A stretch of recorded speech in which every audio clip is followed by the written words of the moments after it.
Oke, selamat pagi, salam Maranatha. Saya ucapkan kepada semua Bapak, Ibu, Saudara yang saya kasih dalam Tuhan, yang telah bergabung bersama dengan saya di dalam acara Mutiara Kebenaran pada hari ini. Saya Dr. Siva Ansen Liao, dan dari Jakarta, dari Sunter di sini, saya akan membahas kebenaran firman Tuhan dan melalui rekaman yang akan disebarkan di mana-mana ini, saya harap Anda bisa bergabung dan kita akan belajar firman Tuhan bersama-sama. Sungguh indah firman Tuhan yang akan kita bahas. Bahkan kita menyebut acara kita Mutiara Kebenaran karena kita menghargainya seperti suatu mutiara yang sangat indah dan juga berharga mahal. Baik, tidak asing lagi bagi Anda yang sudah mengikuti program ini dari awal bahwa kita sudah sampai di dalam 1 Samuel pasal yang ke-27. Tapi kalau Anda misalnya baru saja tiba-tiba bergabung dengan kami, ketahuilah bahwa acara Mutiara Kebenaran ini adalah acara yang secara sistematis membahas kebenaran firman Tuhan dari Kejadian, dan kita berencana untuk menyelesaikannya sampai dengan Maleakhi suatu hari nanti kalau Tuhan berkenan. Dan Anda bisa mendapatkan rekaman ini di Gereja Baptis Independen Alkitabiah Grafe di Sunter, dan rekaman dari semua ini juga sudah di-upload di berbagai media, misalnya di podcast di Spotify dan juga di YouTube dan lain sebagainya. Baik, kita akan membahas 1 Samuel, dan biasanya, saudara yang kasih Tuhan, kita membahas satu pasal per kali pertemuan atau per rekaman, satu sesi, satu pasal. Tetapi hari ini, kemungkinan besar kita akan membahas 2 pasal sekaligus, yaitu 1 Samuel pasal 27 dan pasal yang ke-28, karena pasal 27 cukup pendek, yaitu 12 ayat saja. Oleh karena itu, tanpa berlama-lama lagi, kita akan segera masuk. Saya akan ajak kita untuk berdoa, dan kemudian kita akan membaca firman Tuhan. Mari kita berdoa. Bapa yang surga, kami mengucap syukur Tuhan untuk kasih setiamu pada kami, dan pada pagi hari ini juga kami akan belajar firman-Mu sekali lagi. Kami rindu bahwa setiap kali kami membuka firman-Mu, seperti yang Engkau janjikan bahwa firman-Mu tidak sia-sia, melainkan itu akan bekerja pada diri kami, itu akan berkuasa lebih tajam daripada pedang bermata dua manapun untuk menusuk hati kami dengan kebenaran-Mu, sehingga kami menjadi semakin serupa dengan Yesus Kristus. Kami berdoa Tuhan dalam nama Putra-Mu yang tunggal itu. Amin. Baik. Dan 1 Samuel pasalnya yang ke-27, ada 12 ayat di pasal ini. Kita akan baca pertama-tama. Kita lihat ayat yang pertama. Tetapi Daud berpikir dalam hatinya, bagaimanapun juga pada suatu hari aku akan binasa oleh tangan Saul. Jadi tidak ada yang lebih baik bagiku selain meluputkan diri dengan segera ke negeri orang Filistin. Maka tidak ada harapan bagi Saul untuk mencari aku lagi di seluruh daerah Israel, dan aku akan terluput dari tangannya.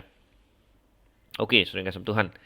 Jadi sedikit konteks bahwa apa yang terjadi di pasal 27 ini mengikuti apa yang terjadi di pasal 26. Dan di pasal 26 kita membaca bagaimana Saul membawa 3.000 orang untuk mengejar Daud di padang gurun Paran. Tetapi ada suatu intervensi Tuhan di situ, di mana Daud berhasil bersama dengan Abisai, salah satu pahlawan dia, salah satu pasukan dia yang sangat hebat. Mereka berdua berhasil menerobos masuk ke tengah-tengah perkemahan sewaktu semua orang tidur. Dan kita sudah membaca bagaimana Tuhan menolong pada waktu itu dan menimbulkan suatu tidur yang dalam bagi semua orang, dan bisa saja mereka membunuh Saul pada waktu itu. Tapi Daud melarang Abisai untuk membunuh Saul karena Saul adalah orang yang dipilih Tuhan menjadi raja, dan Daud tidak mau menjadi orang yang membunuh raja untuk menjadi raja sendirinya. Dia tidak mau menjadi raja dengan cara pemberontakan, saudara kasih Tuhan. Dan itu adalah hal yang benar sekali. Ya, tetapi saudara kasih Tuhan, kita bisa merasakan bagaimana Daud makin lama makin frustrasi bahwa dia dikejar terus. Dan pastinya sudah bertahun-tahun dia mengalami hal ini. Dan bahkan di pasal 26, saya sudah katakan bahwa ada sedikit foreshadowing atau petunjuk bahwa apa yang Daud akan lakukan, yaitu di pasal 26 ayat yang ke-19, di mana dikatakan Daud waktu dia berbicara dengan Saul di situ, dia berkata, terkutuklah manusia yang seolah-olah mengusir dia dari Israel gitu. Jadi sepertinya pergumulan mengenai apakah dia masih bisa tetap bertahan di Israel sambil dikejar-kejar oleh Saul itu sudah sudah muncul di dalam benak Daud untuk sekian lama begitu. Dan kita mendapatkan di pasal 27 bahwa akhirnya pemikiran ini semakin mengkristal dan menjadi suatu keputusan di sini.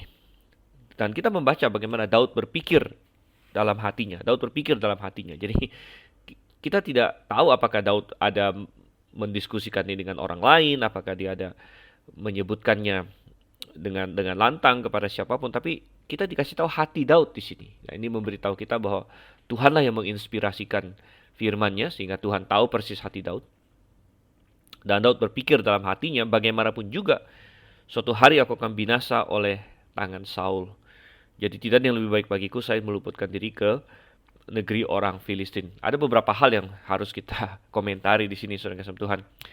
Yang pertama adalah bahwa ini adalah keputusan yang sangat salah, saudara kasih Tuhan. Ini adalah keputusan yang sangat salah. Bagaimana perhatikan apa yang Daud katakan di sini. Bagaimanapun juga suatu hari aku akan binasa oleh tangan Saul. Perkataan macam apa ini, saudara kasih Tuhan? Perkataan macam apa? Bukankah dia yang selama ini yakin bahwa Tuhan akan menolong dia, dan bukankah itu sudah dibuktikan? Sudah berkali-kali Tuhan menolong dia, sudah berkali-kali Tuhan melepaskan dia dari musuhnya, dari Saul, ya, mulai dari Goliat sampai ke orang-orang Filistin sampai kepada Saul. Berkali-kali Tuhan melepaskan melepaskan Daud dari tangan Saul. Bahkan 2 kali situasi berbalik di mana Daud bahkan bisa mencelakai Saul kalau dia mau, dan dia melakukan hal yang benar bahwa dia tidak membunuh Saul. Lalu kenapa tiba-tiba dia berkata sini, bagaimanapun juga suatu hari aku akan binasa oleh tangan Saul, saudara. Dan ini adalah gambaran bagaimana manusia ya bahkan ketika mendapatkan kemenangan, tetapi manusia bisa akhirnya masuk kepada lembah keputusasaan, lembah kekecewaan, saudara kasih Tuhan. Dan ini satu hal yang sangat berbahaya sekali. Kita ada membaca misalnya contoh lain, misalnya nanti di Raja-Raja kita membaca tentang Elia, seorang tokoh yang juga luar biasa sama seperti Daud, dan Tuhan juga memakai dia secara luar biasa. Tapi kita juga sedikit bingung dalam cerita Elia. Ya, mungkin bukan bingung, namun sedikit prihatin bahwa ketika dia atau setelah dia mendapatkan kemenangan yang besar, kalau Anda masih ingat kisah Elia, bagaimana dia dipakai Tuhan untuk menentang raja pada waktu itu juga, sama seperti Daud. Ada raja yang jahat, ya. Raja yang jahat di masa Daud adalah Saul, raja yang jahat di masa Elia adalah Ahab pada waktu itu. Dan Elia menentang Ahab dan dipakai Tuhan untuk bernubuat, menghentikan hujan selama 3,5 tahun. Dan akhirnya dia berkonfrontasi dengan Ahab, bahkan melawan 400 Nabi Baal dan 450 Nabi Asyera, dan dengan gagah berani dia menentang mereka, dia showdown dengan mereka, dan dia bahkan membunuh mereka, saudara Tuhan. Namun kemudian kita melihat bagaimana ketika hal itu diberitakan kepada Isabel, dan Isabel berniat untuk membunuh Elia, Elia ketakutan dan Elia lari, saudara Tuhan. Nah, ini memberitahu kita bahwa tokoh-tokoh di dalam Alkitab bukanlah Superman. Mereka bukanlah seperti tokoh-tokoh fiktif yang tidak punya kelemahan. Tetapi oleh karena itulah kita baca di dalam Yakobus misalnya, masih ingat di situ. Di Yakobus saya akan bacakan. Yakobus pasalnya yang kelima. Dan dikatakan di situ ayatnya yang ke-17. Dikatakan Elia adalah manusia biasa sama seperti kita. Ini sangat penting sekali. Dan Yakobus mencatat ini. Elia adalah manusia biasa sama seperti kita. Dan ia telah bersungguh-sungguh berdoa supaya hujan jangan turun. Kenapa firman Tuhan dan Yakobus di sini menggarisbawahi bahwa Elia adalah manusia biasa? Supaya kita tidak melihat mereka seolah-olah mereka melakukan hal-hal yang tidak bisa kita lakukan. Melainkan mereka melakukan hal-hal karena mereka bergantung pada Tuhan, dan kita pun bisa melakukan hal yang sama. Dan Alkitab banyak mencatat bahwa tokoh-tokoh di dalamnya, bahkan tokoh-tokoh hebat di dalamnya, mereka punya kelemahan juga. Sehingga kita pun bisa melihat bahwa kita bisa introspeksi bahwa saya punya banyak kelemahan. Kita bisa melihat kejatuhan diri kita sendiri. Kita jauh lebih tahu kejatuhan-kejatuhan itu daripada orang lain. Dan kita bisa melihat semua itu dan berkata, tidak apa-apa. Ternyata Elia pun bisa lemah. Dan ternyata Daud pun bisa lemah. Jadi ini dicatatkan bagi kita. Jadi kita belajar dari kelemahan Daud, ya, supaya kita tidak mengulanginya. Ya, tetapi juga untuk menjadi kekuatan bagi kita bahwa kalaupun kita pernah jatuh, kita masih bisa dipakai oleh Tuhan.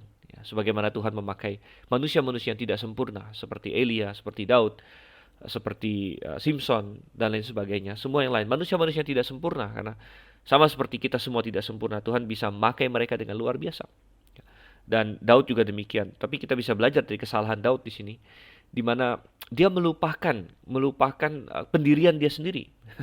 Kadang-kadang sebagai seorang pengkhotbah, ya saya seorang pengkhotbah, kadang-kadang kita sudah banyak mengkhotbahkan firman Tuhan, kadang-kadang kita banyak menasihati orang, kadang-kadang kita sudah banyak membahas firman Tuhan, dan kita harus bisa menerapkan itu kepada diri kita sendiri, saudara kasih Tuhan.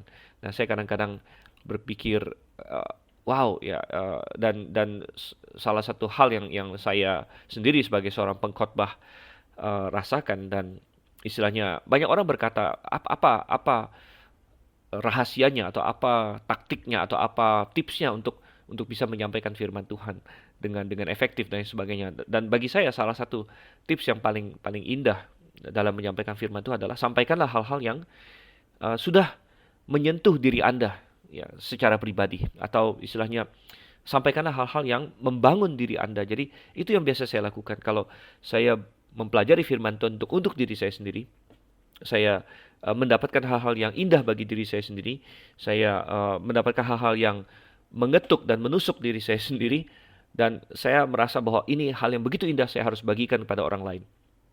Saya harus sampaikan kepada orang lain. Saya harus, ini adalah sesuatu hal yang indah begitu. Dan bagi saya itu adalah tips yang saya sendiri pakai begitu. Tapi ini juga berbicara bahwa ya kita sebagai manusia, apalagi kalau Anda yang mendengar, mungkin ada yang sebagian mendengar Mutiara Kebenaran ini, Anda juga seorang penyampai firman Tuhan. Atau Anda pernah mendengar firman Tuhan dan lain sebagainya. Tapi kadang-kadang kita lupa untuk menerapkan ya firman Tuhan itu kepada diri kita sendiri. Dan Daud sebenarnya sudah memiliki banyak ya.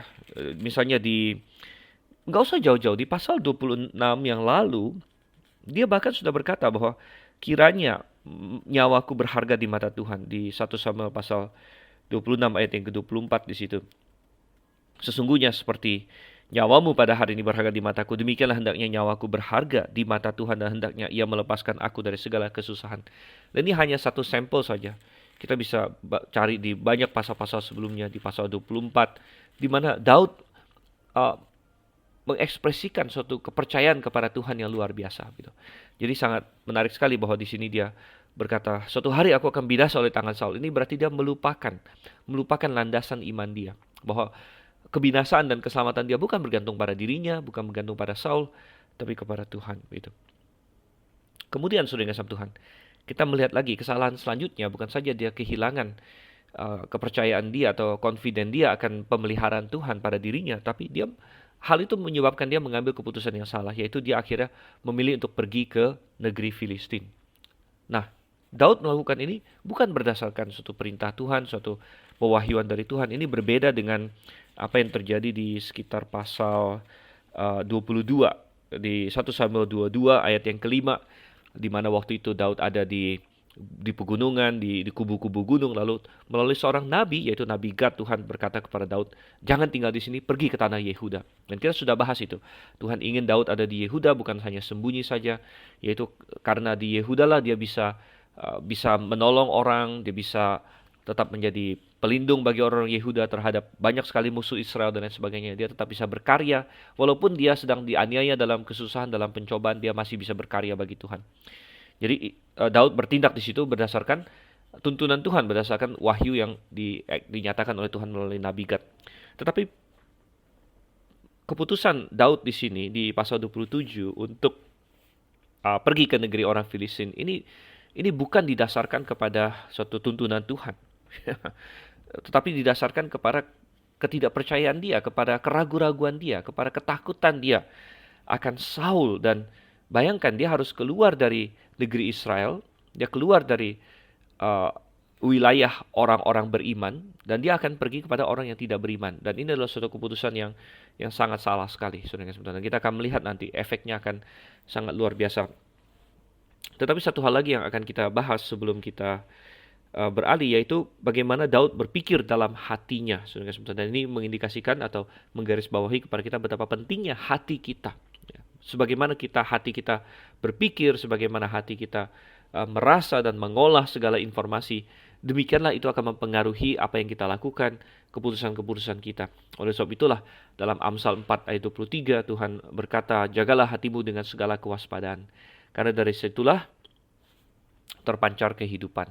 Hati kita adalah tempat yang paling sensitif dan paling penting di antara semua. Ya, kita tentu menjaga tubuh kita secara fisik. Dalam Perjanjian Baru Paulus berkata latihan badani sedikit gunanya atau terbatas gunanya, tapi ada gunanya. Kita melatih otot-otot kita, otot biceps, otot abdomen, otot apa lagi yang dilatih di gym atau dalam olahraga dan lain sebagainya. Namun kita harus lebih lagi peduli tentang hati kita. Kita harus menjaganya tetap sensitif kepada Tuhan, menjaganya tetap beriman kepada Tuhan, menjaganya. Dan bagaimana cara kita menjaga hati kita? Yaitu apa yang kita izinkan untuk kita imajinasikan, ya.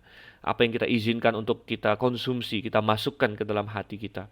Ini akan sangat penting sekali untuk membentuk hati kita. Ya, jadi kita tidak boleh mengabaikan betapa berbahayanya. Kalau misalnya yang Anda lakukan adalah Anda tiap hari mengkonsumsi misalnya hal-hal yang duniawi, hal-hal yang dunia tawarkan, yang porno misalnya, atau yang menggugah hawa nafsu, atau yang bertentangan dengan Tuhan dan lain sebagainya. Bagaimana hati Anda akan tetap murni? Akan sangat sulit sekali, saudara kasih Tuhan. Dan hati Daud di sini karena satu dan lain hal goyah, dan itu menuntun dia kepada suatu keputusan yang salah. Oke, kita lanjutkan lagi di sini ayatnya yang kedua sampai ayat yang keempat. Bersiaplah Daud lalu berjalan ke sana, ia dan ke-600 orang yang bersama-sama dengan dia itu, kepada Akis bin Maok, raja kota Gad. Daud dan semua orang yang menetap pada Akis di Gad masing-masing dengan rumah tangganya. Daud dengan kedua orang istrinya, yakni Ahinoam perempuan Yisrael dan Abigail bekas istri Nabal perempuan Karmel. Setelah diberitahukan kepada Saul bahwa Daud telah melarikan diri ke Gad, ia tidak lagi mencarinya. Oke, jadi seperti yang kita katakan tadi, apa yang muncul dalam hati Daud akhirnya mempengaruhi keputusan dia. Dan karena dia adalah pemimpin, maka keputusan dia tidak menjangkau hanya dirinya saja, tapi menjangkau orang lain. Dan itulah sebabnya pemimpin biasanya dituntut suatu standar yang lebih tinggi. Pemimpin-pemimpin rohani di dalam Yakobus, bahkan Yakobus berkata jangan ada banyak orang yang menjadi guru, karena sebagai guru kita akan dihakimi menurut standar yang lebih tinggi. Kenapa? Karena kita mempengaruhi orang lain. Keputusan kita akan berdampak kepada orang lain. Ya, dan oleh sebab itulah pemimpin-pemimpin memang patut dihargai juga, saudara kasih Tuhan. Mereka patut dihormati, ya, karena bagaimana mereka bisa membuat keputusan yang karena mereka membuat keputusan untuk banyak orang. Ya, dan kita perlu menghormati mereka dan mendukung mereka dan mendoakan mereka agar mereka membuat keputusan yang tepat, yang baik. Ya. Ketika Daud membuat keputusan yang salah di sini, dia bukan hanya membahayakan dirinya, dia membahayakan semua orang yang ada di bawahnya. Ada 600 orang, tapi bukan hanya 600 orang. 600 orang ini yang bisa berperang, yang laki-laki, tapi masing-masing membawa keluarganya. Jadi ada istri, mungkin ada anak-anak yang masih kecil. Daud sendiri ada dua istrinya, disebut sini Ahinoam dan Abigail. Sudah kita bahas, Abigail tentu sudah kita kenal dari pasal yang ke-25 di situ. Kita sudah bahas sedikit tentang kesalahan dia dalam berpoligami juga, walaupun itu dianggap normal bagi orang-orang zaman itu, atau bukan suatu kesalahan yang berat di zaman itu menurut orang zaman itu. Tetapi poligami bukanlah desain Tuhan dari awalnya, poligami bukanlah yang Tuhan inginkan. Kita sudah bahas itu, ya. Ayat yang keempat, sekilas tampaknya apa yang Daud ingin capai benar-benar terjadi, karena dikatakan ya, akhirnya Saul tidak lagi mencari Daud di Gad, gitu. Jadi dari sisi kedagingan kita bisa berkata berarti keputusan Daud itu benar, keputusan Daud itu sukses, begitu kan? Ya, karena daging seringkali hanya melihat, ya kita bilang result oriented, atau pokoknya hasilnya seperti apa. Dia tidak peduli caranya, begitu kan? Atau ada pepatah yang berkata bahwa the end justifies the means, atau tujuan akhir menghalalkan caranya, begitu. Dan kalau misalnya tujuan akhir Daud adalah pokoknya Saul tidak kejar-kejar dia lagi, ya maka sepertinya dia berhasil di sini. Tetapi apa harganya? Apa harga yang harus dibayar, saudara Tuhan? Orang Kristen tidak boleh memakai filosofi seperti ini. Kita tidak boleh menghalalkan segala cara untuk mencapai suatu tujuan, bahkan untuk tujuan yang kita anggap baik sekalipun. Ya, karena Tuhan ingin kita melakukan sesuatu dengan cara yang benar. Dan ya, kita akan melihat ya bahwa Daud akan sebenarnya mengalami lebih banyak kesusahan. Andai kata saja dia tetap setia di Yehuda seperti yang Tuhan inginkan, dia tidak akan mendapatkan kesusahan sebanyak dia ada di negeri Filistin. Oke, kita akan lihat sekarang di pasalnya yang kelima. Bukan pasal, ayat ya, ayat yang kelima. Masih di pasal 27 tentunya. Berkatalah Daud kepada Akis, jika kiranya aku mendapat belas kasihanmu, biarlah diberikan kepadaku tempat di salah satu kota di tanah datar supaya aku tinggal di sana. Mengapa hambamu ini tinggal padamu di kota kerajaan ini? Maka pada hari itu Akis memberikan Ziklag kepadanya, itulah sebabnya Ziklag menjadi kepunyaan raja-raja Yehuda sampai sekarang. Dan lamanya Daud tinggal di daerah orang Filistin adalah 1 tahun 4 bulan. Oke, jadi sedikit kembali ke ayat sebelumnya juga bahwa tempat yang Daud pilih adalah Gad di situ, dan ini sangat menarik karena sebelumnya di pasal-pasal sebelumnya Daud pernah lari ke Gad juga. Dan pada waktu itu juga Akis yang memerintah. Kita tidak tahu apakah ini Akis yang persis sama dengan yang di pasal 21 karena seringkali nama raja itu menurun begitu. Tetapi kita harus berasumsi bahwa ini masih Akis yang sama gitu ya, masih Akis yang sama karena waktunya juga belum terlalu lama, hanya beberapa tahun berselang di situ. Jadi kita masih ingat di pasal 21 waktu Daud lari ke Gad dan Akis di situ dikabarkan bahwa Daud datang dan Daud sampai harus pura-pura gila segala macam sampai akhirnya Akis mengusir dia. Dan itu suatu periode di mana Daud juga dipermalukan ya. Tetapi entah kenapa dia kembali lagi ke sana. Dan ini memperlihatkan kita juga bahwa dosa itu sering menarik kita kembali. Dosa yang sama sering menjadi jerat yang sama kepada kita. Dan kita harus berhati-hati ya. Kalau kita sudah pernah jatuh ke satu dosa, kita harus berjaga-jaga terhadap dosa itu karena ada kemungkinan bahwa kita jatuh kepada dosa yang sama lagi karena kita lemah dalam hal tersebut. Tetapi Akis sekarang sedikit berbeda. Akis yang tadinya mengusir Daud karena dikira dia orang gila, sekarang Akis menerima dia. Dan kenapa Akis mau menerima dia sekarang? Ya, dulu waktu Daud datang, ya, belum ada sejarah yang diketahui umum bahwa dia melawan Saul, dan memang waktu itu dikira dia orang gila. Tapi sekarang, ya, saya rasa bahwa Daud bermusuhan dengan Saul itu sudah diketahui oleh umum. Jadi raja-raja Filistin juga sudah mengetahuinya. Dan lagi pula Daud sekarang membawa 600 orang. Jadi ini adalah pasukan yang cukup berharga bagi Akis. Akis bisa memperlakukan Daud seperti tentara bayaran begitu. Ya, jadi ini membantu Akis ya. Tetapi dari sisi Daudnya, betapa dalam dia jatuh atau betapa keputusan yang salah ini menempatkan dia pada posisi yang benar-benar terpuruk sebenarnya, saudara Tuhan. Bagaimana dia berkata di ayat 5, sekiranya aku mendapat belas kasihanmu. Sekarang dia mengemis belas kasihannya Akis, seorang raja Filistin, padahal dia adalah musuhnya orang Filistin. Dia orang yang telah mengalahkan Goliat, dia orang yang pernah mengerat 200 kulit katan dari orang Filistin dan sebagainya. Dan sekarang dia harus menempatkan Akis sebagai tuannya, dia sebagai hambanya, dia harus merendahkan diri. Wow, ini kacau sekali, saudara Tuhan ya. Nah, di ayat yang kelima kita membaca bagaimana tadinya Daud di Gad tentunya, tapi kemudian dia minta untuk berada di kota lain, dan ini keputusan yang tepat ya. Di tengah-tengah kesalahan ini Daud masih membuat beberapa keputusan yang benar, bahwa dia berpisah dari Akisnya di Gad itu sudah benar. Akhirnya dia dikasih Ziklag ya, supaya dia tidak diawasi terus di Gad di situ. Ya, dan dia ada di Ziklag, dia punya sedikit independensi tersendirilah begitu di situ ya. Dan katanya ini membuka jalan bagi tradisi bahwa Ziklag menjadi milik raja-raja Israel di situ. Tetapi ayat 7 di sini, dan lamanya Daud tinggal di daerah orang Filistin adalah 1 tahun 4 bulan. Kenapa dia hanya tinggal di daerah orang Filistin 1 tahun 4 bulan? Karena dalam 1 tahun 4 bulan Saul akan mati. Saul akan mati. Dan Daud akan menjadi raja atas Yehuda, saudara Tuhan. Dan kalau Daud tahu ini dari awalnya, mungkin dia tidak akan pergi ke daerah orang Filistin. Ya. Kalau dia tahu bahwa tinggal menunggu, karena dia sudah lari sana sini bertahun-tahun. Kita tidak tahu persis berapa lama, tapi Anda bisa bayangkan waktu dia pertama diurapi, dia masih kemerah-merahan. Jadi bisa jadi dia masih belasan tahun, bisa jadi 15, 16, 17. Alkitab tidak catat secara pasti bagi kita berapa umurnya waktu Daud diurapi, tapi dia masih sangat muda. Kemudian dia mengalahkan Goliat. juga masih sangat muda. Ya katakanlah maksimum katakanlah 20 tahun lah begitu. Dan dia menjadi raja belakangan akhirnya pada waktu dia umur 30 tahun. Jadi ada sekitar hampir 10 tahunan, ya mungkin belasan tahun bahwa dia menjadi buronan, saudara kasih Tuhan, dia menjadi buronan dikejar oleh Saul ke sana kemari. Ya, tetapi kalau dia tahu bahwa tinggal tidak lama lagi, setahun 4 bulan, maka engkau akan menjadi raja, saya yakin bahwa Daud tidak akan pergi ke Filistin merendahkan dirinya di hadapan Akis dan sebagainya.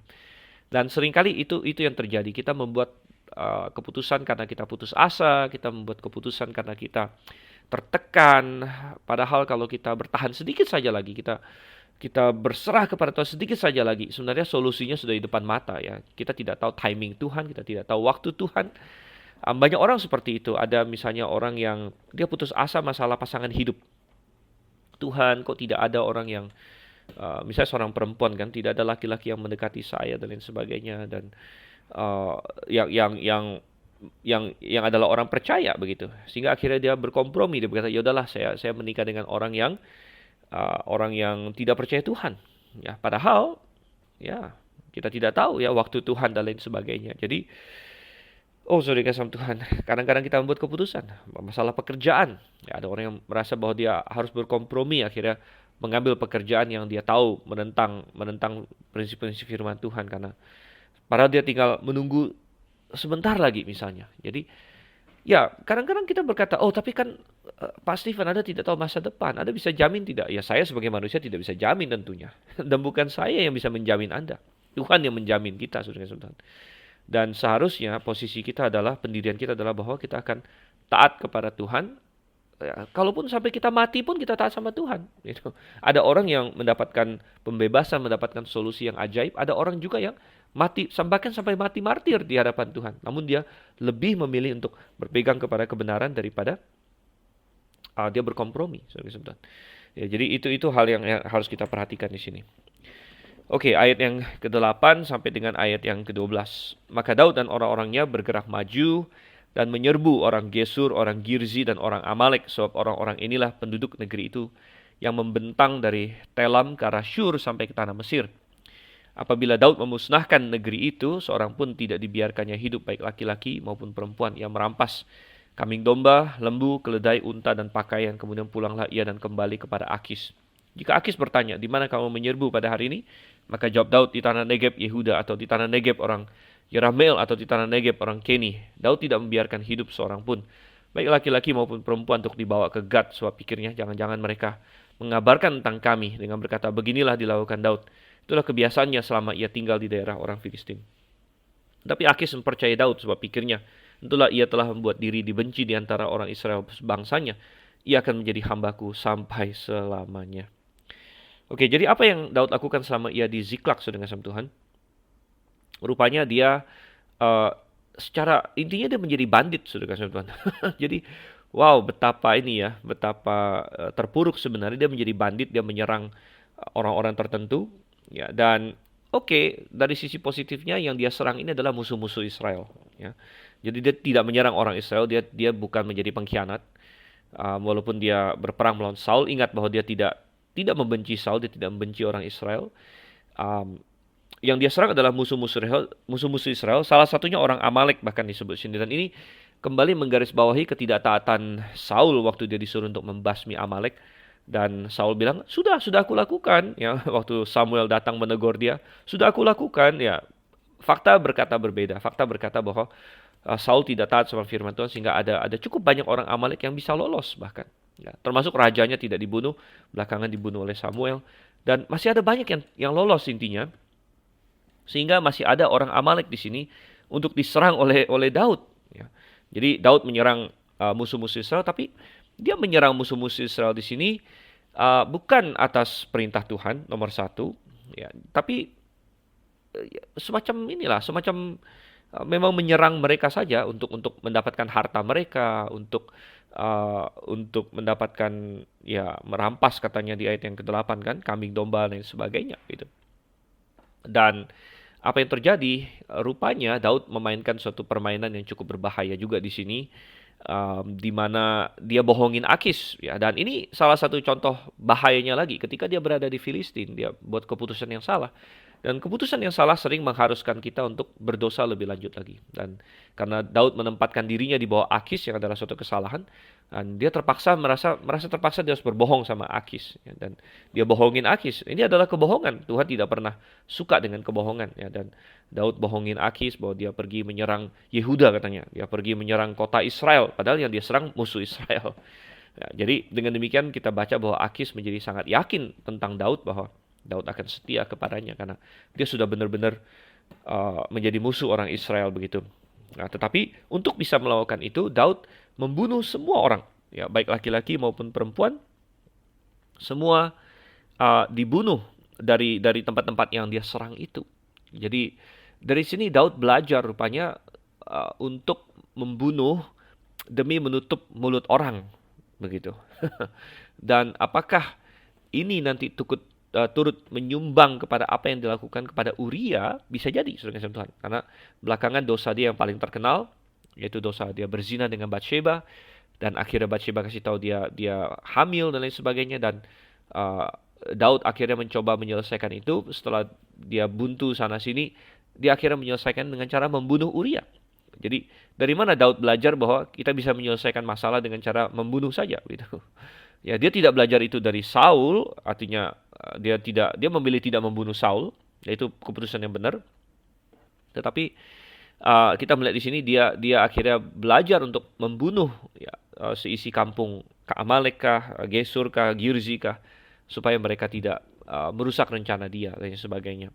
Dan ya kita bilang bahwa ini bukan periode Daud yang baik gitu. Kita tidak ada membaca ada Mazmur yang dia tulis di periode ini ya, karena Mazmur-Mazmur yang ditulis oleh Daud adalah Mazmur-Mazmur rohani, saudara Tuhan, dan dia harus diinspirasikan untuk menulis Mazmur.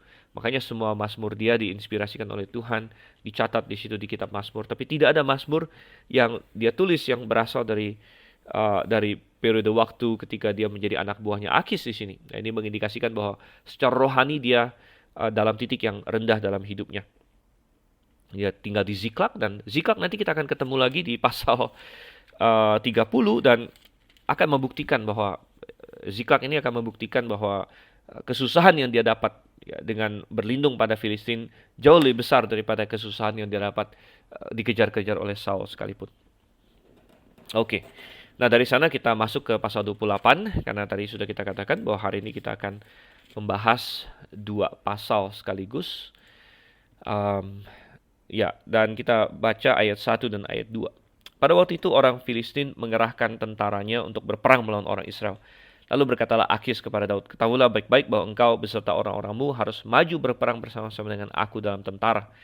Jawab Daud kepada Akis, baik, engkau akan tahu apa yang dapat diperbuat hambamu ini. Lalu Akis berkata kepada Daud, sebab itu aku mengangkat engkau menjadi pengawalku sendiri sampai selamanya.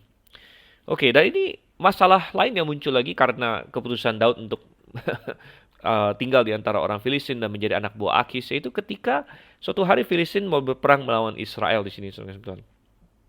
Dan ketika mereka mau berperang melawan Israel, dan kita tahu di pasal sebelumnya Akis sudah sangat yakin akan kesetiaan Daud kepadanya, karena dia merasa bahwa Daud benar-benar sudah menjadi musuhnya orang Israel gitu.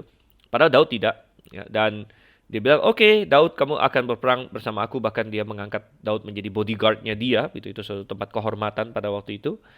Dan ya, ini pastinya suatu dilema bagi Daud ya, apa yang harus dia lakukan. Tetapi kita membaca Daud berkata begini, ketahuilah baik-baik bahwa engkau, di ayat yang kedua, baik, engkau akan tahu apa yang dapat diperbuat hambamu ini.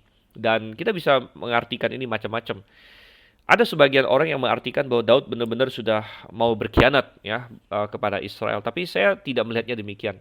Saul saja dia tidak mau bunuh kok. Bagaimana mungkin dia mau menyerang Israel pada waktu itu? Jadi saya melihatnya bahwa Daud berencana untuk ikut di dalam pasukannya Akis, dan nanti dalam pertengahan pertempuran dia akan menyerang Filistin itu sendiri. Jadi itu rencana Daud. Jadi mungkin dengan cara demikian juga Daud membenarkan, nah rupanya ada fungsinya juga saya menyeberang pada Filistin supaya saya membantu Israel nanti pada saat kesusahan mereka dan lain sebagainya. Ya. Tetapi kalau misalnya Daud punya rencana seperti itu, ya pastinya orang Filistin juga bukan orang bodoh ya. Mereka juga bisa berpikir bahwa bisa jadi Daud mau melakukan seperti itu. Ya akan kita lihat nanti di pasalnya yang ke-29 akhirnya rencana dia tidak jadi begitu. Tetapi kita belum sampai ke sana dan um, cerita atau kisah di dalam firman Tuhan beralih sekarang ke pihak Israel. Ke pihak Israel, yaitu kepada Saul sekarang. Kita baca ayat yang ketiga sampai dengan ayatnya yang kelima. Adapun Samuel sudah mati, seluruh orang Israel sudah meratapi dia dan mereka telah menguburkan dia di Rama di kotanya. Dan Saul telah menyingkirkan dari dalam negeri para pemanggil arwah dan roh peramal. Orang Filistin itu berkumpul lalu bergerak maju dan berkemah dekat Sunem. Saul mengumpulkan seluruh orang Israel lalu mereka berkemah di Gilboa. Ketika Saul melihat tentara Filistin itu maka takutlah ia dan hatinya sangat gemetar di sini. Oke. Jadi orang Filistin menyiapkan pasukan, mereka pastinya membawa pasukan yang sangat banyak dan mereka berkumpul di tempat yang namanya Sunem begitu. Dan apa yang terjadi bahwa ketika Saul katanya melihat tentara Filistin itu, dia sangat takut, Kenapa dia sangat takut, saudara kasih Tuhan? Karena Tuhan tidak beserta dengan dia. Ya, dan ketika Saul dulu menghadapi pasukan yang begitu banyak juga, dia penuh dengan keberanian karena roh Tuhan beserta dengan dia. Dan ingat bahwa di dalam perjanjian baru, ya, roh Tuhan itu bukanlah roh ketakutan. Bukan roh ketakutan, itu yang Tuhan katakan di dalam 2 Timotius 1 ayat yang ke-7, sebab Allah memberikan kepada kita bukan roh ketakutan, mereka roh yang membangkitkan kekuatan, kasih dan ketertiban. Saul sudah jauh dari Tuhan, dia terus melawan Tuhan, dia terus menentang Tuhan, terus membangkang kepada Tuhan, maka tidak mungkin dia memiliki keberanian moral di sini dan keberanian rohani karena dia tidak punya kekuatan rohani sama sekali. Dan saudara kasih Tuhan, peperangan-peperangan kita sekalipun fisik ada komponen rohani di dalamnya. Jadi dunia yang kita hidupi sekarang ini yang kita bisa lihat secara kasat mata, dunia fisik sekeliling kita, tapi ada realita rohani di balik semua itu, saudara Tuhan, yang jauh lebih real. Ya. Banyak orang tidak percaya akan realita rohani. Ada malaikat-malaikat yang sekitar kita, ada hukum-hukum rohani yang bekerja, lain sebagainya. Tetapi itu real, itu jauh lebih real daripada yang fisik yang kita lihat sekarang. Karena yang fisik yang kita lihat sekarang sedang berlalu, Tuhan bilang, sedang akan lenyap begitu. Tetapi realita rohani itu jauh lebih penting lagi. Dan Saul tidak memiliki kekuatan rohani sama sekali. Jadi tidak peduli apapun kekuatan fisik dia, tidak peduli apapun tentara yang dia punya atau lain sebagainya.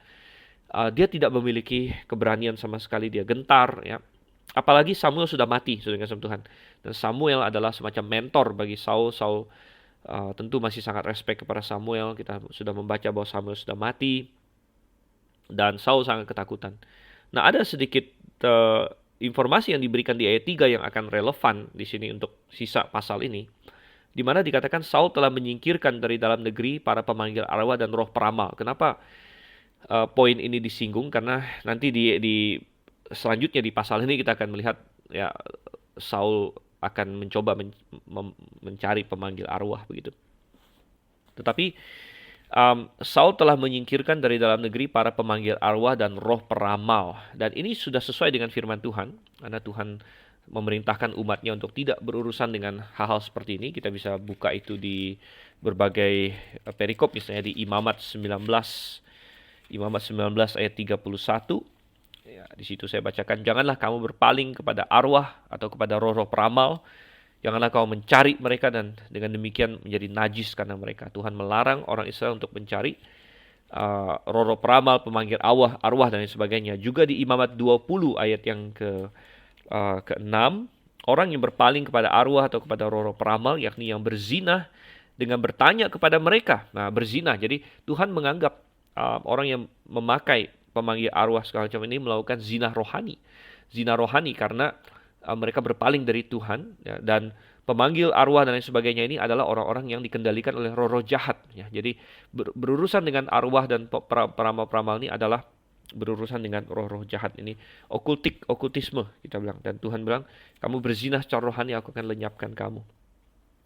Dan juga di ayatnya yang ke-27, masih di Imamat 20 ayat 27, apabila seorang laki-laki atau perempuan dirasuk arwah atau roh peramal, pastilah mereka dihukum mati.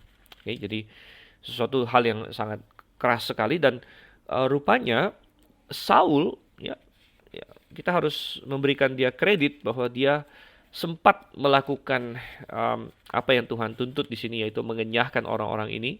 Kita masih bisa baca juga di Ulangan 18. Ini lebih perikop yang lebih lengkap lagi. Ulangan 18 ayat 9 sampai 14, yaitu tentang bertenung dan bernubuat. Tuhan bilang bahwa bangsa-bangsa Kanaan melakukan hal-hal ini, tapi kalian tidak boleh, ya, orang Israel tidak boleh bertenung, tidak boleh mengorbankan anak, tidak boleh menjadi peramal, penyihir, pemantera, orang yang bertanya pada arwah dan sebagainya. Semua orang yang melakukan itu adalah kekejian bagi Tuhan. Mengapa?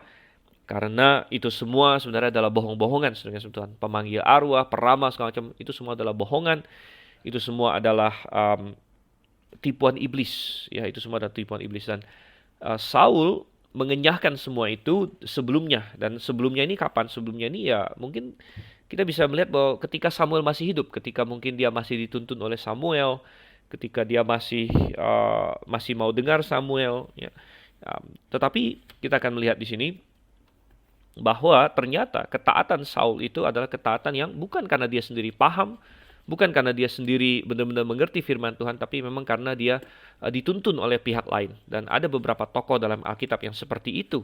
Salah satunya adalah nanti kalau di zaman raja-raja Israel, ya, ada satu orang raja namanya Raja Yoas, ya. Raja Yoas ini diselamatkan waktu dia masih sangat kecil. Sebenarnya dia mau dibunuh oleh neneknya sendiri, yaitu Atalia. Tetapi kemudian dia diselamatkan oleh Imam Yoyada, gitu.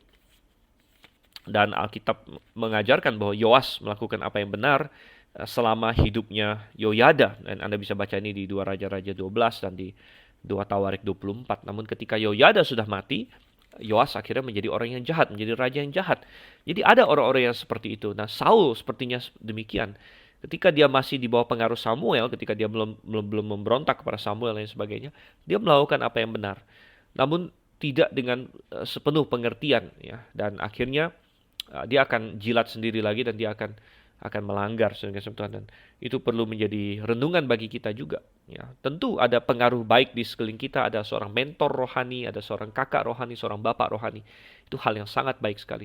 Tapi kita harus memastikan bahwa kita benar-benar menginternalisasi kebenaran yang mereka ajarkan, yang mereka tuntun, sehingga kita bukan bersender kepada iman mereka terus-menerus, melainkan kita akhirnya bisa berdiri sesuai dengan iman kita langsung kepada Tuhan, ya.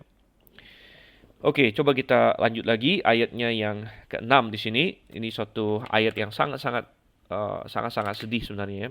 Ayat yang ke-6, 1 Samuel 28, dan Saul bertanya kepada Tuhan, tapi Tuhan tidak menjawab dia, baik dengan mimpi, baik dengan urim, baik dengan perantaraan para nabi. Oke, jadi dalam ketakutan dia dan kebimbangan dia, Saul akhirnya mencari Tuhan.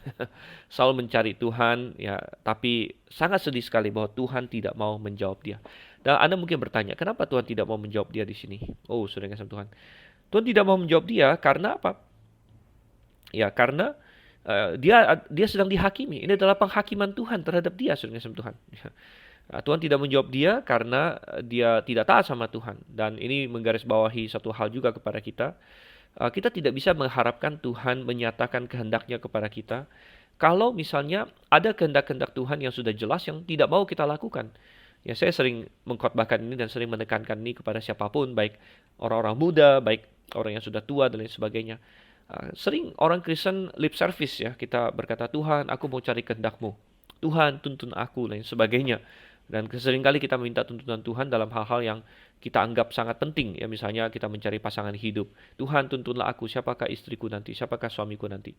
Tuhan tuntunlah aku, kemana aku akan kuliah. Tuhan tuntunlah aku, pekerjaan seperti apa yang akan aku dapat. Aku mau cari kehendak-Mu dan sebagainya. Nah, kalau kita mencari Tuhan dengan sungguh-sungguh, ini semua adalah doa yang bagus dan perlu kita lakukan memang. Tapi terlalu banyak orang mengucapkan semua ini lip service, Tuhan. Lip service atau mungkin bukan lip service, namun begini, kita ingin Tuhan menuntun kita supaya kita sukses, namun kita tidak mau melakukan kehendak Tuhan sebenarnya, gitu. Artinya gini, ada hal-hal yang kita tahu adalah kehendak Tuhan. Ada hal-hal yang kita tahu Tuhan dalam firman-Nya berkata, aku ingin kamu melakukan ini kehendakku. Tapi kita tidak rela melakukannya. Ya, mungkin ada orang yang tahu bahwa dia harus memberi diri dibaptis karena dia belum pernah dibaptis secara alkitabiah, ya. Dan dia perlu memberi diri dibaptis, tapi dia tidak mau, tidak mau taat sama Tuhan. Padahal ini adalah kehendak Tuhan yang sudah sangat jelas di dalam hidupnya, begitu. Karena ada dalam Alkitab, gitu kan? Apa yang ada dalam Alkitab itu sudah pasti, objektif, gitu. Lalu dia minta tolong Tuhan menuntun dia dalam hal-hal lain, menuntun dia dalam hal pekerjaan, dalam hal sekolah, dalam hal pasangan hidup. Saudara, kita tidak punya hak, dia tidak punya hak sebenarnya. Walaupun bisa nggak Tuhan tuntun? Bisa, ya Tuhan itu maha kasih. Jadi seringkali Tuhan membantu juga, tapi bisa juga Tuhan menghakimi, gitu. Seperti Saul di sini. Ya Tuhan bilang, adalah kehendakku dan kamu pun sudah tahu Saul bahwa Daud itu menjadi raja, tapi kamu tidak mau, menyerahkan jabatanmu, engkau malah mencoba membunuh Daud terus, ya. Dan sekarang kamu ada dalam masalah, sekarang kamu mencari aku tidak mau menjawab kamu, gitu. Kamu harus tunjukkan dulu bahwa kamu mau mendengarkan aku, gitu, baru aku mau menjawab kamu. Ngapain Tuhan menjawab Saul kalau Saul dari awalnya tidak mau mendengar Tuhan, namun hanya mau ditolong oleh Tuhan saja, tapi tidak benar-benar mau mendengarkan Tuhan, gitu. Jadi ini menjadi satu hal yang perlu kita perhatikan. Dan di ayat 6 dikatakan tadi, ya, Tuhan tidak menjawab dia dengan mimpi, karena pada waktu itu Tuhan masih bisa proses pewahyuan spesifik, ya, belum dihentikan, Alkitab belum ada, dan belum selesai, maksudnya Alkitab belum selesai. Ada kitab-kitab yang sudah ditulis, tapi itu pun relatif jauh lebih sulit mengakses semua itu pada zaman itu dibandingkan sekarang. Tuhan tidak jawab dia dengan mimpi, tidak dengan Urim. Ya, Urim biasanya ada di kantong imam besar, gitu kan. Ada Urim dan Tumim. Dan kenapa Tuhan tidak jawab dengan Urim, saudara kasih Tuhan? Ada beberapa kemungkinan di sini. Satu, ingat bahwa Saul lah yang membunuh imam-imam pada waktu itu kan, dan akhirnya imam yang tersisa yaitu Abiatar lari kepada Daud. Jadi bisa jadi tidak ada imam di sekeliling Saul, gitu. Bahwa makanya dikatakan bahwa Tuhan tidak menjawab baik dengan mimpi, baik dengan Urim. Tidak ada imamnya, tidak ada imam besar yang memegang efod, yang memegang Urim dan Tumim. Karena terakhir kita membaca tentang Urim dan Tumim itu dipakai ketika Daud meminta jawaban dari Tuhan, yaitu di pasal yang ke-23. Dan waktu itu Daud mau minta petunjuk Tuhan, apakah dia harus tinggal di Kehila atau tidak, begitu. Dan di 1 Samuel 23 ayat 9 dia minta Abiatar bawa efod itu kemari, dan dia meminta petunjuk Tuhan dari Urim dan Tumim. Jadi kalau misalnya ya Urim dan Tumimnya ada di Daud, maka ya tidak ada di Saul, begitu kan. Ataupun dengan perantaran para nabi, gitu. Oke, ayat yang ke-7 sekarang kita akan lihat. Kita akan baca sampai kita baca 2 ayat saja dulu. Lalu berkatalah Saul kepada para pegawainya, "Carilah bagiku seorang perempuan yang sanggup memanggil arwah, maka aku hendak pergi kepadanya dan meminta petunjuk kepadanya." Para pegawainya menjawab dia, "Di Endor ada seorang perempuan yang sanggup memanggil arwah." Lalu menyamarlah Saul, ia mengenakan pakaian lain dan pergilah ia dengan 2 orang. Ketika mereka pada waktu malam sampai kepada perempuan itu, berkatalah Saul, "Cobalah engkau menenung bagiku dengan perantaran arwah, dan panggillah supaya muncul kepadaku orang yang akan kusebut kepadamu." Baik. Dan ayat 7 dan ayat 8 di sini menunjukkan kepada kita apa yang sudah kita sebutkan tadi, bahwa Saul menjilat ludahnya sendiri. Saul melakukan apa yang tadinya dia larang. Di ayat yang ketiga kita membaca, Saul telah menyingkirkan, telah membunuh orang-orang yang berani memanggil arwah dan lain sebagainya sesuai dengan firman Tuhan. Karena itu semua adalah okultisme, itu semua adalah berhubungan dengan roh jahat. Saudara kasih Tuhan, apa yang disebut dengan arwah? Ya, arwah itu apa? Jadi konsep manusia tentang arwah itu adalah kalau seseorang mati kan jiwanya atau arwahnya itu akan gentayangan. Sebagian orang berpikir begitu, atau pokoknya ada di suatu tempat atau gentayangan, dan itu bisa dipanggil, gitu, bisa dipanggil. Tapi pada kenyataannya sebenarnya bukan. Jadi kalau ada orang hari ini, ya ini bukan hanya zaman itu ya, zaman sekarang pun ada orang yang katanya bisa panggil arwah dan sebagainya. Dan kalau misalnya kita panggil pemanggil arwah hari ini, kita mau lihat misalnya kakek kita, buyut kita, atau siapa kita yang sudah mati atau baru mati dan sebagainya, yang akan terjadi adalah ada roh jahat yang akan berpura-pura menjadi orang-orang yang kita panggil itu. Dia akan pura-pura jadi kakek kita, pura-pura jadi orang yang kita kasihi yang mungkin barusan meninggal dan sebagainya. Dan karena roh jahat mengobservasi manusia terus, mereka bisa berpura-pura menjadi orang-orang ini dengan cukup meyakinkan, gitu. Jadi dan mereka akan menipu kita. Mereka akan menipu kita. Ya, demikian juga peramal-peramal, ya, peramal nasib. Seringkali mereka akan kasih tahu hal-hal yang benar gitu. Tapi kemudian mengenai hal-hal yang tidak bisa diketahui mengenai masa depan dan sebagainya, mereka akan tipu kita. Ya, makanya mereka ini penipu sebenarnya. Ya. Dan kalau kita mau ditipu oleh roh jahat, ya maka bodoh sekali kita. Gitu. Tapi banyak orang hari ini, ya secara modern masih terjebak dalam hal-hal seperti ini. Ya kadang-kadang ada main kartu tarot, ada orang Kristen yang merasa oke main kartu tarot langsung mencoba, tidak boleh. Ada Ouija namanya, ada yang main horoskop atau lihat nasib ya. Lihat nasib macam-macam, ada versi barat dengan horoskop, versi Tionghoa dengan menghitung apalah segala macam, menghitung nasib, ada cara-caranya ya. Dah macam-macam. Oh, saudara kasih Tuhan, kita tidak perlu terlibat, apalagi kita yang sudah percaya Tuhan, dan jangan terlibat dalam hal seperti itu. Dan ketika Saul di sini, dia sudah buntu sepertinya, terlihat bahwa dia tidak memiliki iman yang benar-benar kuat begitu, sehingga apa yang sudah dia larang sekarang dia sendiri cari begitu. Dan dengan mencari peramal ini, dia menaruh dirinya di bawah kutuk yang tadi kita baca di Imamat dan Ulangan itu, bahwa sebenarnya dengan melakukan semua ini Saul pantas mati gitu. Karena Tuhan sudah bilang semua orang yang melakukan itu pantas untuk mendapatkan kematian di situ kan. Dan dengan demikian sebenarnya Saul malah uh, memastikan hukuman mati untuk dirinya bahkan gitu. Dan menarik bahwa di ayat yang ketujuh dia bilang, carilah bagiku seorang perempuan yang sanggup memanggil arwah. Sangat menarik bahwa Saul mengasumsikan bahwa orang-orang yang seperti ini adalah perempuan gitu. Jadi tidak heran juga bahwa dari zaman dulu yang sering diidentikan dengan seorang penyihir atau itu biasanya perempuan ya. Atau sering disebut sebagai witch dalam bahasa Inggris ya, witch. Uh, Kenapa demikian? Ya memang bukan berarti laki-laki tidak ada juga laki-laki yang terlibat dalam hal seperti ini, tapi sepertinya mayoritas perempuan saudara Tuhan. Dan ini menggarisbawahi apa yang Paulus katakan di dalam 1 Timotius bahwa bukan Adam yang tertipu melainkan Hawa yang tertipu, dan itu salah satu alasan mengapa Paulus dan firman Tuhan, jadi bukan hanya Paulus berdasarkan otoritasnya sendiri, tapi firman Tuhan yang diinspirasikan melarang perempuan untuk mengajar di dalam jemaat lokal gitu. Dan ya rupanya memang perempuan di sini mulai dari Hawa pada waktu itu jauh lebih rentan ya kalau mereka tidak dilindungi untuk digoda dan dipakai oleh iblis begitu rupanya. Makanya Saul mengasumsikan di sini bahwa perempuanlah yang akan seorang perempuan yang bisa memanggil arwah katanya gitu ya. Dia mengasumsikan itu perempuan, dia tidak mengasumsikan itu laki-laki gitu. Nah, bukan berarti perempuan-perempuan tidak ada yang hebat saudara Tuhan atau perempuan selalu dalam bahaya. Tentu perempuan yang sudah mengenal Tuhan, sudah di dalam Kristus aman dari serangan iblis, apalagi yang taat sama Tuhan dan taat kepada otoritas di atasnya, misalnya suaminya, gembalanya dan lain sebagainya. Oke, dan akhirnya mereka ketemu satu orang perempuan pemanggil arwah di Endor, sehingga di kalangan teologi kita sering menyebut ini adalah pemanggil arwah Endor gitu ya, atau the witch of Endor gitu.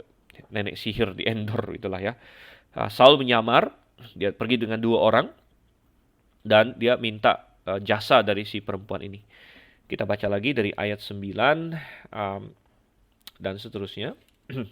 Ayat 9, tetapi perempuan itu menjawabnya, tentu engkau mengetahui apa yang diperbuat Saul, bahwa ia telah melenyapkan dari dalam negeri para pemanggil arwah dan roh peramal.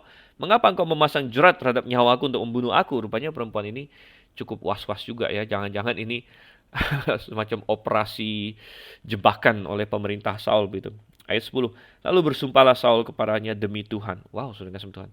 Saul yang sudah membangkang terhadap Tuhan masih bersumpah demi nama Tuhan. Dan ini memperlihatkan bagaimana manusia sering memakai bahasa rohani tanpa memiliki realita rohani.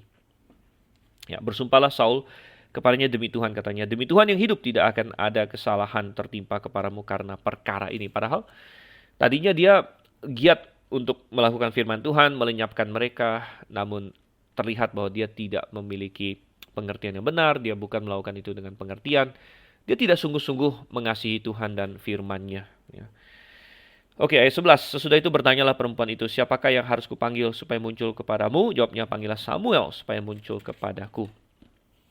Ketika perempuan itu melihat Samuel, berteriaklah ia dengan suara nyaring. Lalu perempuan itu berkata kepada Saul, demikian, mengapa engkau menipu aku? Engkau sendirilah Saul. Oke, kita baca sedikit panjang ya, sedikit panjang kita akan baca sampai ayatnya ke-19 di sini. Engkau sendirilah Saul, katanya. Maka berbicara raja kepadanya, janganlah takut, tetapi apakah yang kau lihat? Perempuan itu menjawab Saul, aku melihat sesuatu yang ilahi muncul dari dalam bumi. Kemudian bertanyalah ia kepada perempuan itu, bagaimana rupanya? Jawabnya, ada seorang tua muncul berselubungkan jubah. Maka taulah Saul bahwa itulah Samuel, lalu berlututlah ia dengan mukanya sampai ke tanah dan sujud menyembah. Sesudah itu berkatalah Samuel kepada Saul, mengapa engkau mengganggu aku dengan memanggil aku muncul? Kata Saul, aku sangat dalam keadaan terjepit. Orang Filistin berperang melawan aku dan Allah telah undur daripadaku. Ia tidak menjawab aku lagi baik dengan perantara nabi maupun dengan mimpi. Sebab itu aku memanggil engkau, supaya engkau memberitahukan kepadaku apa yang harus ku perbuat. Lalu berbicara Samuel, mengapa engkau bertanya kepadaku? Padahal Tuhan telah undur daripadamu dan telah menjadi musuhmu. Tuhan telah melakukan kepadamu seperti yang difirmankannya dengan perantaranku. Yakni Tuhan telah mengoyakkan kerajaan dari tanganmu dan telah memberikannya kepada orang lain, kepada Daud. Karena engkau tidak mendengarkan suara Tuhan dan tidak melaksanakan murkanya yang bernyala-nyala itu atas Amalek. Itulah sebabnya Tuhan melakukan hal itu kepadamu pada hari ini. Juga orang Israel bersama-sama dengan kau akan diserahkan Tuhan ke dalam tangan orang Filistin. Dan besok engkau serta anak-anakmu sudah ada bersama-sama dengan daku. Juga tentara Israel akan diserahkan Tuhan ke dalam tangan orang Filistin. Oke, baik. Jadi apa yang terjadi di sini cukup kontroversial. Artinya ada beberapa atau ada perbedaan penafsiran mengenai apa yang terjadi di sini. Jadi apakah benar? Intinya pertanyaannya adalah apakah benar Samuel benar-benar muncul, gitu? Samuel benar-benar muncul atau tidak di sini dan berbicara dengan Saul, begitu? Itu adalah pertanyaan utamanya. Dan um, ada dua pandangan ya. Pandangan pertama adalah bahwa ini bukan Samuel, melainkan ini adalah trik iblis seperti biasa. Artinya ini adalah trik si pemanggil arwah ini, dia pura-pura jadi Samuel dan lain sebagainya. Tetapi pandangan yang kedua, dan ini yang saya pegang, adalah bahwa ini benar-benar Samuel. Ini benar-benar Samuel. Jadi Saul benar-benar bicara dengan Samuel, gitu ya. Dan kenapa saya berpendapat bahwa ini benar-benar Samuel? Ada beberapa alasan, begitu. Nomor satu, saya ingin garis bawahi dulu. Dengan saya berkata bahwa ini benar-benar Samuel, saya tidak sama sekali merekomendasikan orang memanggil arwah, begitu. Dari tadi sudah kita tegaskan dengan sangat tegas, itu dilarang oleh Tuhan, itu adalah tipuan iblis. Nanti iblis yang akan pura-pura menjadi siapapun yang Anda panggil itu dan lain sebagainya, begitu ya. Dan tidak membenarkan praktek itu. Dan apa yang dilakukan oleh Saul di sini juga sangat salah dan membenarkan bahwa dia dihukum mati, begitu ya. Tetapi kita berkata bahwa memang pemanggilan arwah itu adalah adalah suatu kesalahan dan iblis yang akan pura-pura menjadi orang. Tetapi sepertinya ini suatu pengecualian, suatu pengecualian. Karena itu bisa kita lihat dari berbagai hal. Yang pertama, bagaimana reaksi dari perempuan pemanggil arwah ini. Mungkin perempuan pemanggil arwah ini karena dia sudah biasa tipu klien-kliennya, dia sudah biasa lah ya. Tapi di sini dia sangat ketakutan, sangat kaget sekali. Ya, dia berteriak dengan suara nyaring. Dan tiba-tiba dia sadar bahwa yang datang itu Saul, begitu. Dan kenapa dia bisa tiba-tiba sadar bahwa yang datang itu Saul? Kita tidak dikasih tahu. Mungkin ada sesuatu yang dikatakan oleh Samuel gitu di awal gitu. Hai Saul gitu misalnya atau apa, sehingga perempuan ini menjadi tahu bahwa itu Saul gitu. Intinya perempuan itu menjadi takut ya dan berteriak. Jadi ini bukan apa yang normal terjadi gitu. Ini bukan penipuan yang normal yang dia lakukan. Memang biasanya dia tipu klien-kliennya. Tapi ini bukan, dan Tuhan punya hak prerogatif untuk biasanya orang yang sudah mati memang tidak akan muncul-muncul lagi begitu karena dia sudah dalam tempat peristirahatan. Dan kita harus garis bawahi bahwa Samuel satu belum ada di sorga ya, belum ada di sorga karena seperti yang Tuhan Yesus nyatakan di Lukas pasal 16, sebelum Tuhan Yesus sendiri mati dan bangkit dan kembali ke sorga, maka orang-orang yang mati, baik orang percaya maupun tidak percaya, itu masuk ke tempat yang sering diterjemahkan dalam bahasa Indonesia dunia orang mati atau disebut Hades atau Sheol gitu. Dan Samuel pada waktu itu berada di Hades atau Sheol, itu yang disebut sebagai dunia orang mati di situ. Nah, dunia orang mati juga dibagi menjadi minimal dua atau tiga kompartemen, yaitu ada kompartemen yang disebut sebagai pangkuan Abraham. Ya, informasi ini kita dapat dari Lukas 16 ya. Pangkuan Abraham, kemudian ada tempat penderitaan ya. Jadi waktu Lazarus mati dia masuk ke pangkuan Abraham. Orang kaya yang tidak percaya itu masuk ke tempat penderitaan yang panas di situ katanya. Dan kemudian ada jurang yang tak terseberangi yang memisahkan kedua tempat itu. Jadi minimal ada 3 kompartemen di situ. Dan Ya, jadi Samuel berada di Hades atau di Seol. Hades bahasa Yunani, Seol bahasa Ibraninya, dan Samuel pasti berada di tempat yang indah atau di pangkuan Abraham itu. Ya, dan biasanya memang ya kalau sudah di sana ya sudah di sana, tapi Tuhan bisa membuat pengecualian. Salah satu uh, yang lain lagi di mana Tuhan membuat pengecualian adalah di Injil, yaitu di um, ketika Tuhan Yesus dimuliakan di atas gunung, ada Musa dan Elia datang kepada dia, dan Musa dan Elia sudah mati ya, dan tapi Tuhan mengizinkan ya roh mereka untuk tampil dan ketemu dengan Tuhan Yesus pada waktu itu, atau keluar dari Seol untuk sementara waktu. Jadi Tuhan bisa punya istilahnya hak prerogatif untuk melakukan itu, dan kita melihat di sini ya, sepertinya Tuhan juga mengizinkan karena suatu tujuan tertentu, yaitu tujuan untuk mengumumkan penghakiman kepada Saul, mengizinkan Samuel untuk berbincang dengan Saul sejenak di situ. Kemudian alasan lain lagi mengapa saya percaya ini benar-benar Samuel adalah karena teksnya berkata itu Samuel, gitu. Teksnya berkata itu Samuel di ayat 14. Karena ini bukan bukan mengucapkan kata-kata si peramal ini. Kalau kata-kata si peramal ya tentu bisa saja dibohongin ya. Tapi ini teksnya sendiri berkata begitu. Narasinya berkata, maka taulah Saul bahwa itulah Samuel. Kemudian ayat 15, sesudah itu berbicaralah Samuel kepada Saul. Jadi yang terjadi biasanya kalau pemanggil arwah, arwah itu akan berbicara melalui medium atau melalui si orangnya. Peramalnya akan kerasukan gitu ya. Peramalnya akan kerasukan lalu suaranya berubah. Suaranya berubah menjadi kayak kakek-kakek atau kayak apa begitu. Tapi yang terjadi bukan. Yang terjadi di sini bukan si peramal itu tidak dirasuki siapa-siapa begitu, tapi benar-benar Samuel sendiri ngomong dengan Saul begitu. Dan di ayat 15 berbicara Samuel kepada Saul, ini bukan kata si peramal melainkan ini kata teks itu sendiri ya. Jadi dari situ saya lebih condong kepada pandangan bahwa ini adalah benar-benar Samuel itu sendiri begitu. Dan Samuel bilang, mengapa engkau mengganggu aku dengan manggil aku muncul? Karena ya memang benar ya, mestinya Samuel sudah beres urusan dia kan. Dan Saul berkata, aku dalam keadaan sangat terjepit, orang Filistin peramal aku, Allah telah undur daripadaku. Dan Samuel marahin Saul bahwa kalau Allah saja sudah mundur dari kamu, ngapain kamu cari aku lagi, begitu kan? Ya, ngapain kamu cari aku? Sudah tahu Allah sudah mundur. Dan bahkan Samuel mengindikasikan bahwa Tuhan sudah menjadi musuhmu. Tuhan sudah menjadi musuh. Dan ini adalah salah satu pernyataan yang paling paling paling uh, paling apa ya, kita bilang paling mendepresikan dan paling berbahaya kalau dikatakan Tuhan menjadi musuh kita dengan Tuhan. Tuhan, kalau Tuhan ini kebalikan dari apa yang di Roma pasal 8, di mana kalau Tuhan di pihak kita siapakah lawan kita gitu. Kalau Tuhan musuh kita siapakah yang bisa menolong kita? Ya, kita bisa berkata demikian. Dan Samuel mengingatkan bahwa Tuhan sudah menjelaskan kehendaknya kepada Saul jauh-jauh sebelumnya bahwa kerajaan itu harus berpindah. Namun Saul terus memakai paruh kedua dari karirnya untuk melawan itu, membangkang kepada Tuhan. Dan Samuel menyatakan penghakiman Tuhan bahwa besok kamu dan anak-anakmu akan bersama-sama dengan aku. Dan bersama-sama dengan dia berarti akan masuk ke Seol.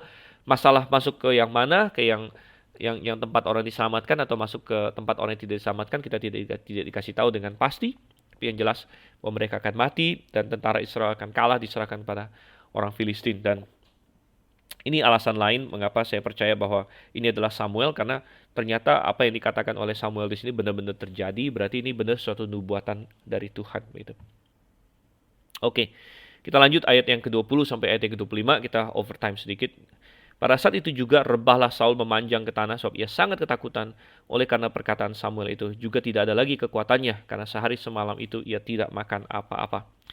Perempuan itu mendekati Saul lalu melihat bahwa Saul sangat terkejut. Kemudian berkatalah perempuan itu kepadanya, lihat budakmu ini telah mendengarkan permintaanmu, aku telah mempertaruhkan nyawaku dan mendengarkan perkataan yang kau katakan kepadaku. Oleh sebab itu kiranya engkau pun mendengarkan permintaan budakmu ini. Izinkanlah aku menyajikan kepadamu sepotong roti, makanlah supaya ada kekuatanmu apabila engkau berjalan pula.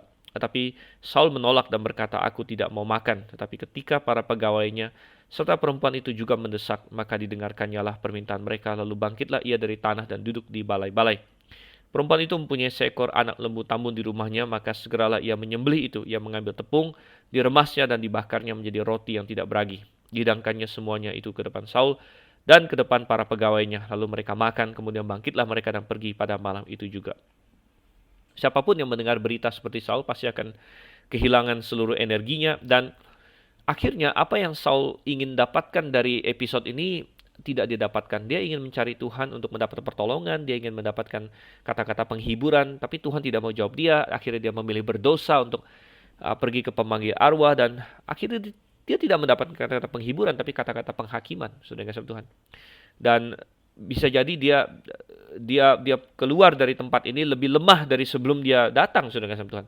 Dan adalah lebih baik kalau dia tidak mencari pemanggil arwah ini. Adalah lebih baik kalau dia tidak tahu bahwa dia akan mati, ya itu akan memberikan dia semangat juang yang jauh lebih tinggi, ya. Tapi dengan diproklamasikan bahwa dia akan mati, ya ini akan membuat dia semakin lemah secara moral dan lain sebagainya. Dan uh, akhirnya perempuan ini mendesak dia makan. Ya, kita melihat dua orang yang membangkang sama Tuhan, ya. Perempuan ini membangkang sama Tuhan, Saul adalah pembangkang, akhirnya kedua-duanya makan.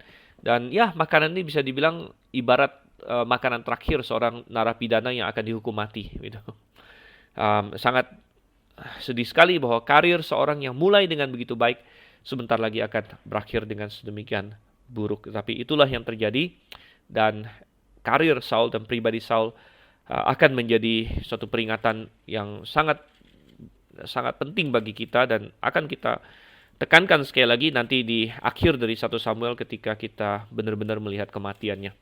Oke, tetapi dari pasal 27 dan 28 ini ada banyak yang kita pelajari, baik nomor satu keputusan Daud yang salah, kemudian keputusan Saul yang jauh lebih salah lagi, dan kita akan lihat selanjutnya apa yang akan terjadi di pasal-pasal selanjutnya. Baik, sampai di sini dulu. Saya Dr. Sifan Liao. Sampai berjumpa di sesi selanjutnya. Maranatha.